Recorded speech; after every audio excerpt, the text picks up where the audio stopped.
Hello everyone, আসসালামু আলাইকুম। কেমন আছেন সবাই? আশা করি সবাই অনেক ভালো আছেন। একদম ঠিকই ধরেছেন। ঘরে থাকা মাত্র ২টি জিনিস দিয়ে আমি এই সুন্দর ঝুড়িটি আজকে বানিয়ে দেখাবো আপনাদেরকে। তার জন্য ১ম এই আমাদের লাগবে একটা পাটের বস্তা আর কার্ডবোর্ড। এই ২ টা জিনিস কম বেশি আমাদের সবার বাসাতেই পড়ে থাকে। দেখতেই পারছেন আমি পাটের বস্তা এবং কার্ডবোর্ড একসাথে রাউন্ড শেপ করে কেটে রেখেছি।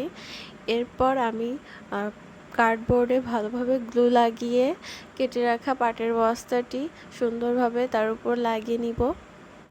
এবার আসি সাইডের অংশে। সাইডে লাগানোর জন্য আমি লম্বা করে একটা কার্ডবোর্ড কেটে নিয়েছি।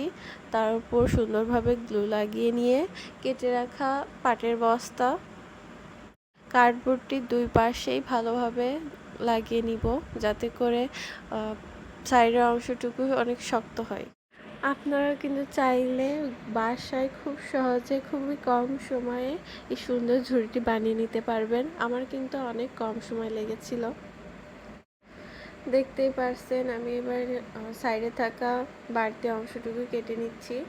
কেটে নিয়ে এবার রেডি করে রাখা ওই নিচের অংশের সাথে লাগিয়ে মাপ দিয়ে দেখে নিব ঠিক আছে কিনা। এর দেখতেই পারছেন মাপে একদমই ঠিক আছে। এবার আমি B6000 গ্লুটি ইউজ করব। যাদের গ্লুগান আছে তারা গ্লুগান ইউজ করতে পারেন, তবে আমার এই গ্লুটি দিয়েই খুব ভালোভাবে শক্তভাবে লেগেছিল।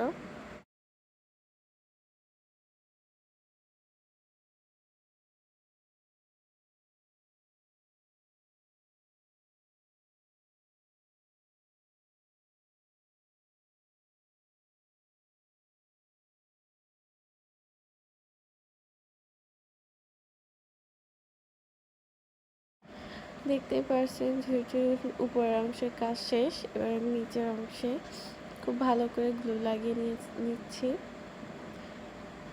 নিয়ে রাউন্ড শেপ করে রাখা আরেকটা পাটের বস্তা দিয়ে নিচের অংশটুকু ভালো করে ঢেকে দিব, যাতে করে ঝুড়িটি আরও অনেক সুন্দর লাগে।